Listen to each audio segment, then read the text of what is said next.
अस्सलाम वालेकुम। हम Cambridge international AS and A level mathematics की book probability and statistics one की कंप्लीट वीडियो सीरीज़ के साथ आपके सामने हाज़िर हैं। इस सिलसिले में आज हम एक्सरसाइज 1C कर रहे हैं और शुरुआत क्वेश्चन नंबर 1 से ही करेंगे। फ्रीक्वेंसी पॉलीगॉन, अगर आप लोगों को कुछ याद हो और अगर नहीं याद हो तो चलें हम बिल्कुल शुरू से शुरू करते हैं। क्यूमुलेटिव फ्रीक्वेंसी पॉलीगॉन कैसे बनता है। क्यूमुलेटिव फ्रीक्वेंसी पॉलीगॉन बनाने से पहले हम सवाल पढ़ते हैं। सवाल जैसे जैसे सॉल्व करते जाएंगे वैसे वैसे आपको समझ में आता जाएगा। कुछ पार्टिसिपेंट्स का रिएक्शन टाइम इन्होंने रिकॉर्ड किया है। लेस देन 1 सेकेंड वाला कोई भी नहीं था। लेस देन 3 सेकेंड्स वाले 3 थे। लेस देन 4.5 सेकेंड वाले 8 थे, and so on and so fourth. इसका कम्युलेटिव फ्रीक्वेंसी पॉलीगॉन ड्रॉ करना है। डेटा ज़ाहिर हम देख लें कि वाई एक्सिस पे हमारे पास 1.0 से लेके 66 तक डेटा है और एक्स एक्सिस पे 1.5 से 13 तक है। इसका ख्याल रखते हुए हमें ग्राफ पे प्लॉट करना है और ग्राफ ऑन कर लेते हैं और डेटा को उसके हिसाब से प्लॉट करते हैं। Let's bring this hair,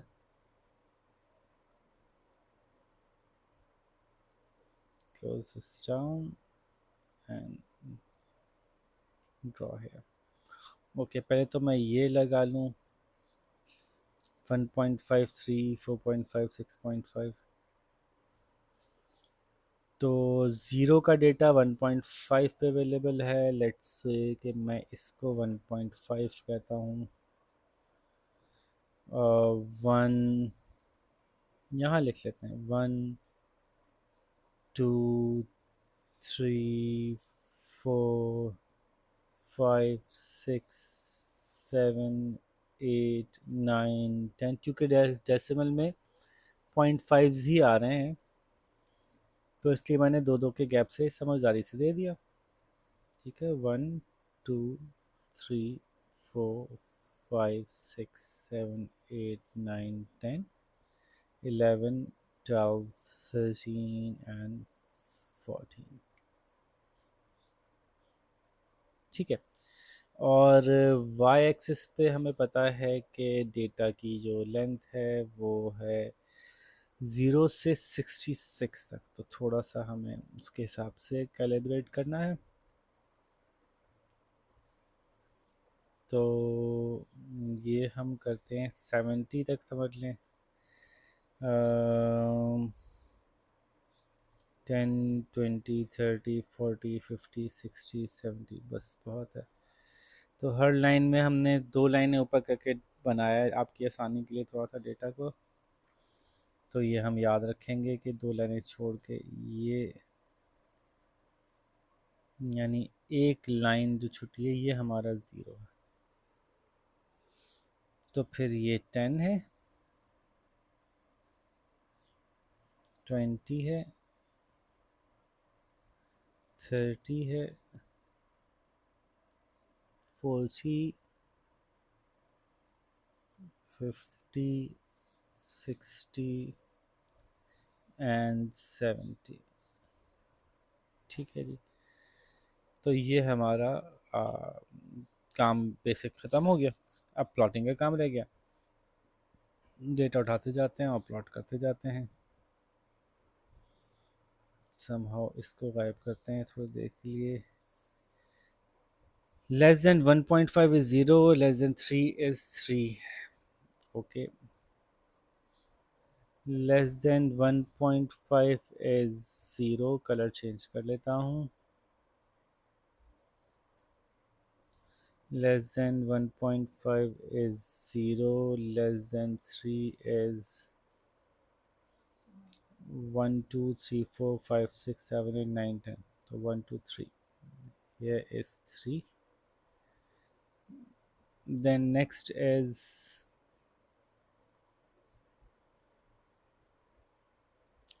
less than 4.5 is 8, less than 6.5 is 32. 4.58, 6.5, 32. So 4.5 पे 8, 6.5 पे 32। ठीक है, देन 8.5 पे 54 और 11 पे 62। 8.5 पे 54, 8.5 is this line,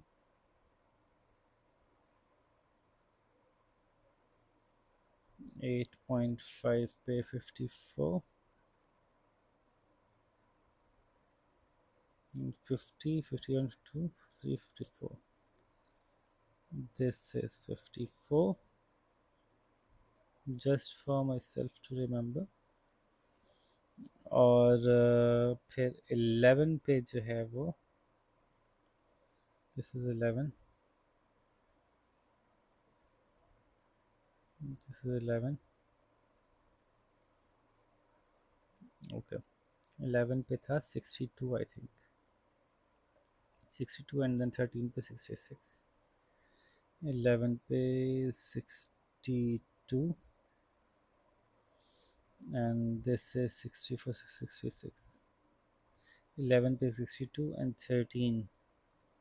13 is here, so ये बन गया। ठीक है जी, अब हम क्या करेंगे, अब हम इसको रूलर की मदद से स्ट्रेट लाइंस बनाएंगे। आपके पास रूलर होना चाहिए है, जब भी आप काम कर रहे हैं, हिस्टोग्राम बनाएं, फ्रीक्वेंसी पॉलीगॉन्स बना रहे हों, रूलर से ही काम होगा भाई, वरना उसमें नंबर कटेंगे, अनलेस के आप उसको कर्व बना रहे हैं। ग्राफ में और कर्व में ये फ़र्क क्लियर होना चाहिए आपको।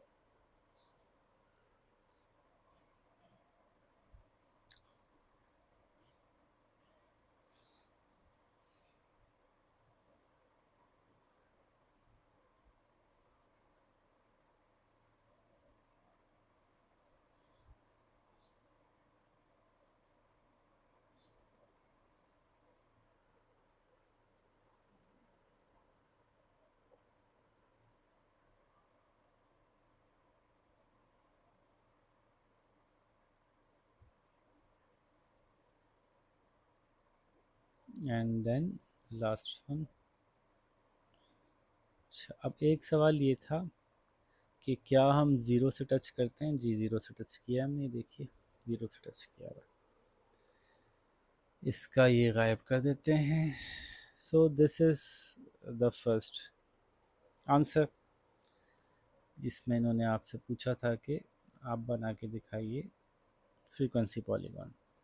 अब ग्राफ की मदद से एस्टिमेट कीजिए 5.5 और 7.5 participants with reaction time between 5.5 and 7.5. So 5.5 and 7.5 पे ज़रा हम अपने ग्राफ की मदद से डेटा निकालते हैं, फिर समझते हैं। ओके जी, मैंने प्लॉट कर दिया है। ये रहा 5.5 और ये कॉरस्पॉन्ड कर रहा है 20 को, और ये रहा 7.5, ये कॉरस्पॉन्ड कर रहा है 43 को। ठीक है, तो इसका मतलब क्या हुआ कि, इसको गायब करें एक सेकंड के लिए, इसका मतलब ये हुआ कि नंबर ऑफ़ पार्टिसिपेंट्स कितने थे ऐसे जो 7.5 सेकंड्स से कम में टाइम में रिस्पॉन्ड किया, और इतने, और वो कितने थे जिन्होंने 5.5 से कम में रिस्पॉन्ड किया। तो 7.5 से कम में रिस्पॉन्ड किया 43 पार्टिसिपेंट्स ने, 5.5 से कम में रिस्पॉन्ड किया 20 पार्टिसिपेंट्स ने। तो इसके बीच में कितने पार्टिसिपेंट्स आए? तो 43 माइनस 20 कर लीजिए, तो ये बन गए 23 participants. So the answer is 23 है। We'd say 43 minus 20 is equals to 23 participants.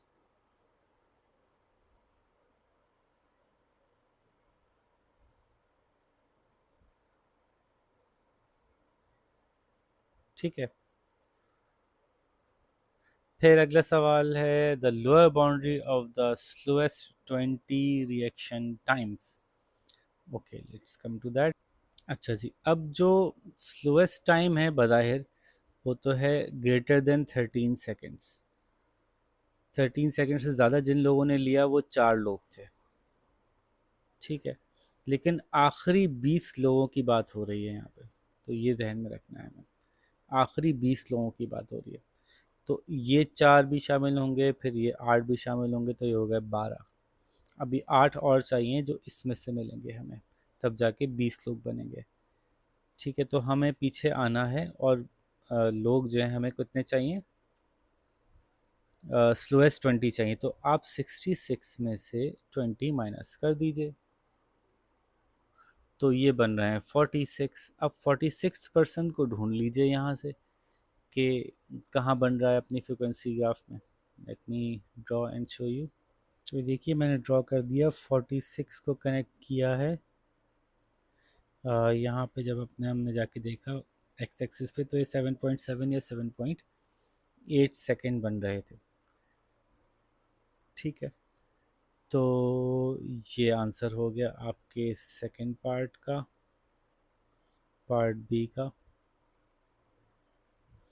कि the lower boundary of the stress 20 reaction times, तो वो है जनाब आपकी 7.7 या 7.8 सेकेंड्स, ठीक है जी।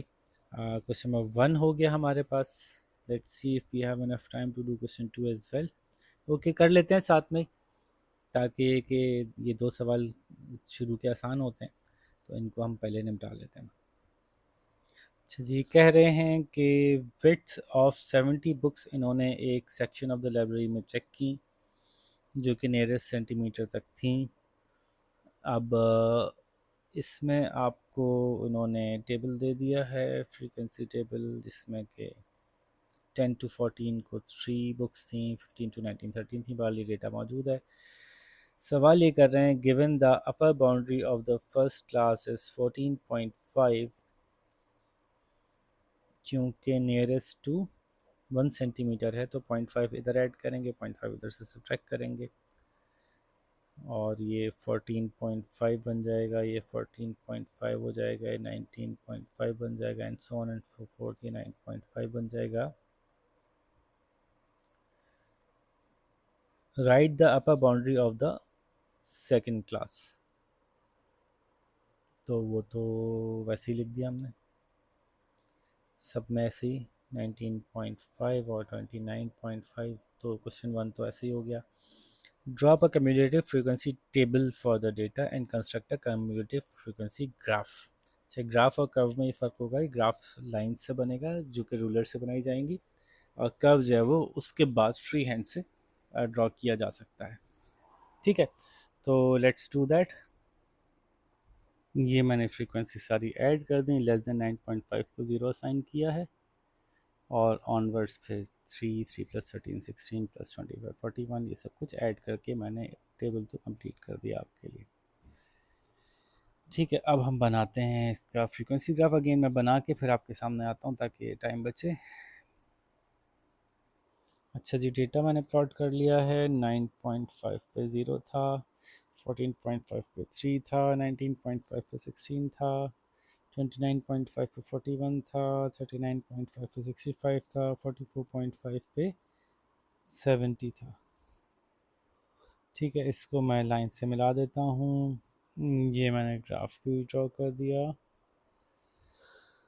ठीक है जी। Let's go back to the question. The question was saying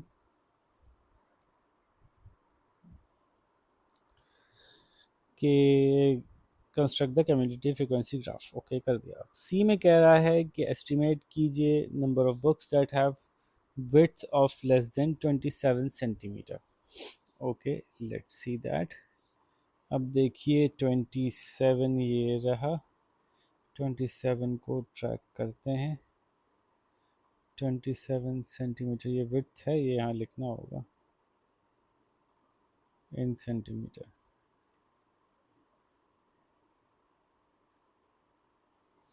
ये ट्रैक करें, यहाँ लिखना होगा कम्यूलेटिव फ्रीक्वेंसी। ये अराउंड 34 पे ट्रैक हो रहा है। डॉटेड लाइन से करते हैं वैसे। ठीक है जी।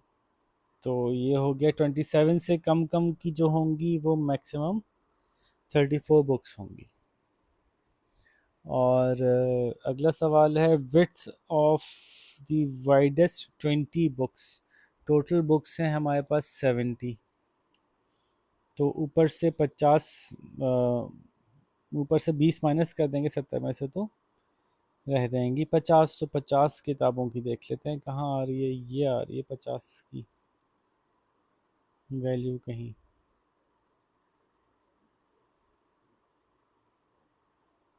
ठीक है, इसको हम नीचे ट्रैक करते हैं। This is 30। Let's come down.